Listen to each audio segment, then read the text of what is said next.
नमस्कार, मी भाग्यश्री प्रधान माझा महाराष्ट्र न्यूज मध्ये आपलं स्वागत करते। चला पाहूया आजच्या महाराष्ट्रातील महत्त्वाच्या काही बातम्या। धुळ्यात राजमाता अहिल्यादेवींच्या 301व्या जयंतीचा जागर, नेते आणि समाज बांधवांकडून सामूहिक मानवंदना। पुण्यश्लोक राजमाता अहिल्यादेवी होळकर यांच्या 301व्या जयंतीनिमित्त आज धुळे शहरात अत्यंत उत्साहपूर्ण आणि भावनिक वातावरणात अभिवादन कार्यक्रमाचे आयोजन करण्यात आले होते।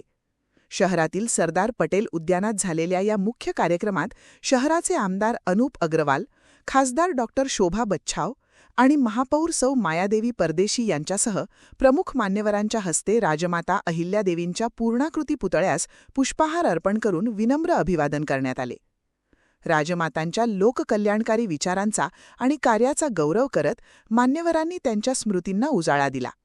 या सोहळ्याचे मुख्य वैशिष्ट्य म्हणजे पक्षीय राजकारणाच्या पलीकडे जाऊन सर्वपक्षीय नेत्यांनी लावलेली एकजूट उपस्थिती। या नेत्यांसोबतच धुळे जिल्हा धनगर समाज मोठ्या संख्येने उपस्थित होता, ज्यामुळे या कार्यक्रमाला एक विशेष महत्त्व प्राप्त झाले। राजमातांच्या नावाच्या जयघोषाने संपूर्ण परिसर दुमदुमून गेला होता।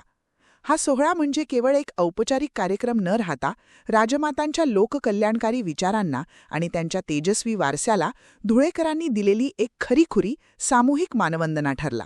101 जयंतीनिमित्त राजमाता अहिल्याबाई होळकर यांना प्रथम नमस्कार करतो, त्यांच्या चरणी नतमस्तक होतो आणि त्यांनी जे आदर्श देशाला घालून दिलेले आहेत, त्या काळात इंजिनिअरिंग नसताना सुद्धा जे कामं, जे ब्रिजेस, जी विहिरं, जे मंदिरं त्यांनी उभारले ते आजपर्यंत कोणीच उभारू शकले नाही। अशा राजमाता अहिल्याबाई होळकर यांच्या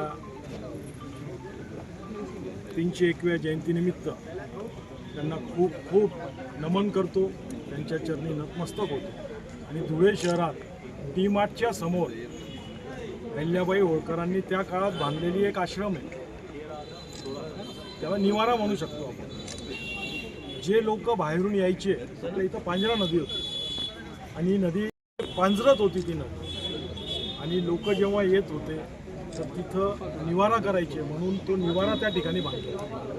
त्या निवाराची पुढच्या जयंतीपर्यंत अतिशय सुंदर असं आपण जे जीर्ण झालेलं आहे त्याला व्यवस्थित करू आणि त्यांच्या धुळेकर जनतेला सर्वांना आव्हान करतो का आपल्या राजमातेने आपल्याला जे आदर्श घालून दिले त्याच्यावर सर्वांनी चालावं आणि सर्वांना खूप खूप शुभेच्छा। जय श्री। तर या होत्या आजच्या घडीच्या महत्त्वाच्या बातम्या। आपल्या सूचना, प्रतिक्रिया आणि बातम्यासाठी खालील दिल्या नंबर्सवर संपर्क करा। आजसाठी इथेच थांबूया। आपण पाहत रहा माझा महाराष्ट्र न्यूज, सामान्य माणसाचा बुलंद आवाज। नमस्कार।